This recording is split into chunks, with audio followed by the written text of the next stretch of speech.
Afternoon students, myself Rita Sharma, Master Higher Secondary Channi Himmat. Today our topic is defects of existing curriculum and remedies to overcome the defects of existing curriculum. जैसे कि आप लोगों को पता है कि हमने मीनिंग ऑफ करिकुलम कर लिया, डेफिनेशंस कर ली करिकुलम की, नीड एंड इम्पोर्टेंस कर ली, टाइप्स ऑफ करिकुलम कर लिया. तो अब हमारा जो लास्ट सब टॉपिक बचा है वो है defects of existing curriculum and it's remedies. तो आज हम सबसे पहले डिफेक्ट्स ऑफ एग्जिस्टिंग करिकुलम लेंगे. Defects in the existing curriculum. तो सबसे पहले defects in the existing curriculum का क्या मतलब हुआ कि हमारा जो एग्जिस्टिंग मीन्स प्रेजेंट, हमारा जो प्रेजेंट करिकुलम है उसमें क्या डिफेक्ट्स हैं, क्या लिमिटेशंस हैं, क्या कमी हैं, उसमें क्या चीज़ गलत है प्रेजेंट करिकुलम. तो एक एक करके ये जो पॉइंट्स हैं, मैंने आपको ये मेन पॉइंट्स दिए हैं, इसको मैं एक एक करके एक्सप्लेन करते जाऊँ. तो हमारा फर्स्ट पॉइंट है the present curriculum is narrowly conceive. कि हमारा जो प्रेजेंट करिकुलम है ये बहुत ही नैरो है, ब्रॉड नहीं है, ये वाइड नहीं है, बहुत नैरो है. इसका जो स्कोप है that is very narrow. Its aim is just to pass examination and prepare the people for next stage of education. कहते हैं हमारा जो करिकुलम है उसका मेन मकसद यही है कि एग्जाम को पास करना और बच्चे को दूसरी क्लास के लिए तैयार करना. ठीक है.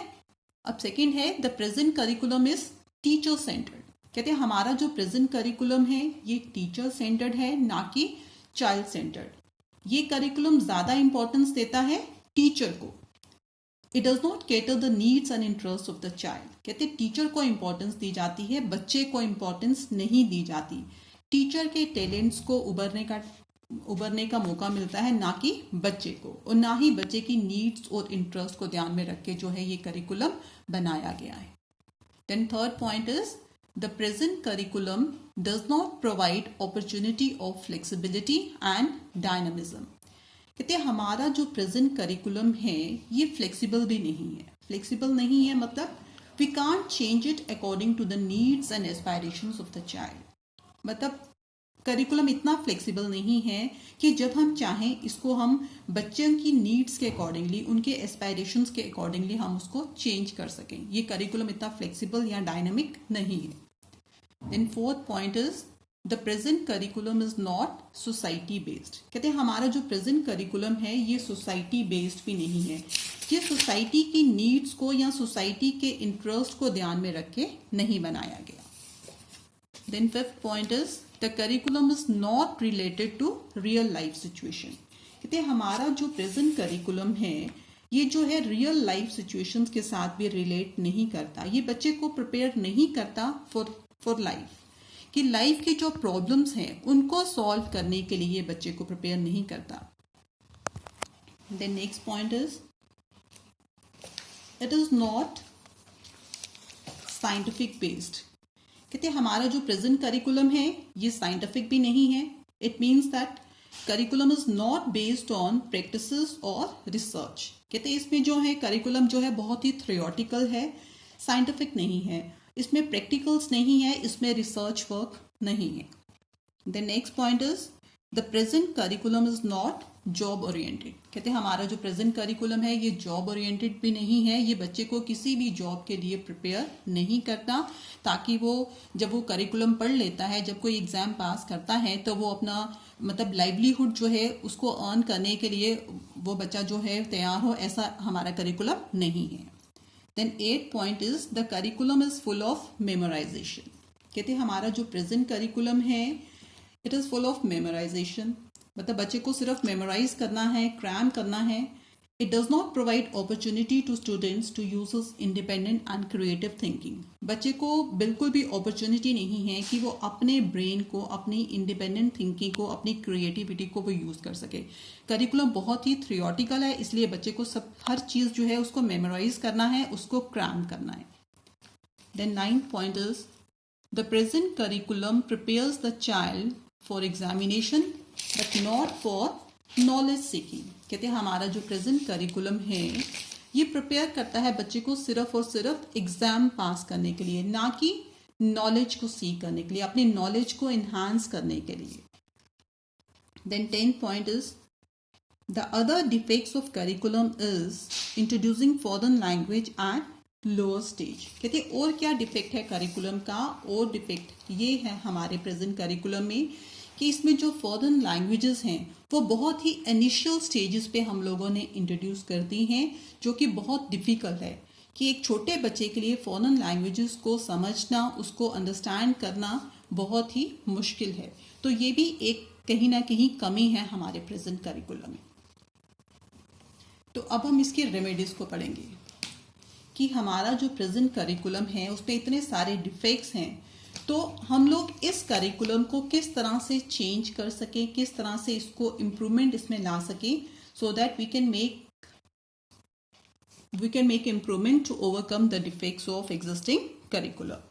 तो कहते हैं हमारे जो इंडियन एजुकेशन कमीशन रिपोर्ट थी, उन्होंने बहुत सारी रिकमेंडेशंस दी हैं कि किस तरह से हम अपने करिकुलम को इम्प्रूव कर सकते हैं।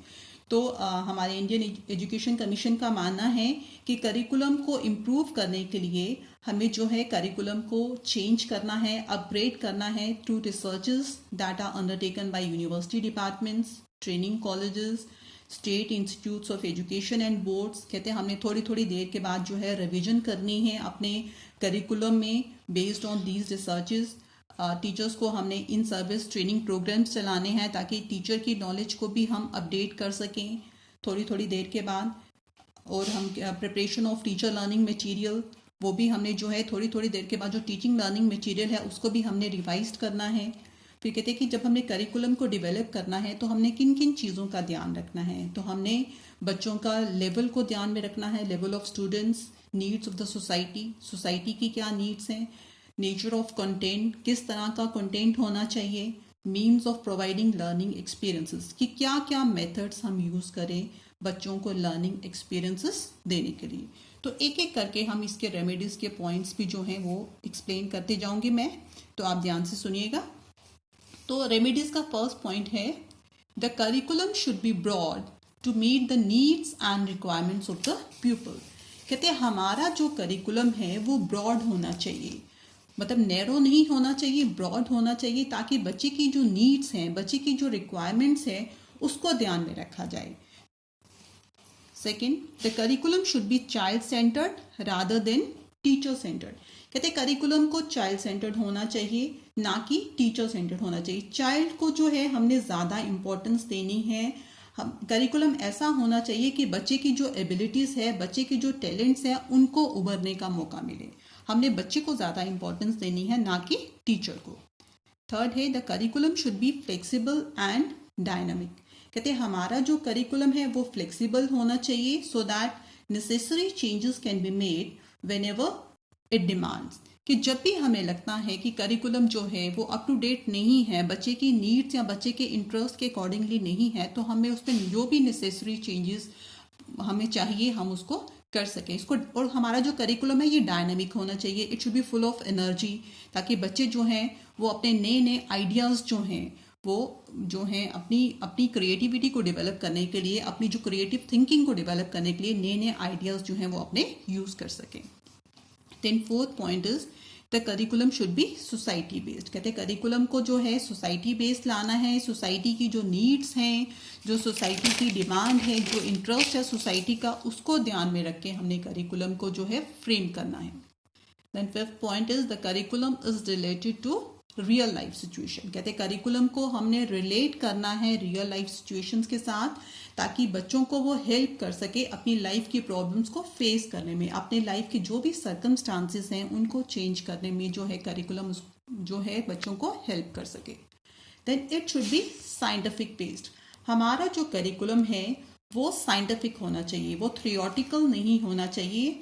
हमें बच्चों को जो है थ्योरेटिकल नॉलेज नहीं देनी है, रादर हमें उनको it should be practical based so that students में गेट इंटरेस्ट इन इट। क्योंकि थ्योरेटिकल जो भी स्टडी होती है उसमें बच्चे इतना इंटरेस्ट नहीं लेते हैं, लेकिन जब हम उनको प्रैक्टिकली पढ़ाया जाता है बच्चों को तो वो काफ़ी इन्वॉल्व हो जाते हैं, उनका इंटरेस्ट क्रिएट होता है।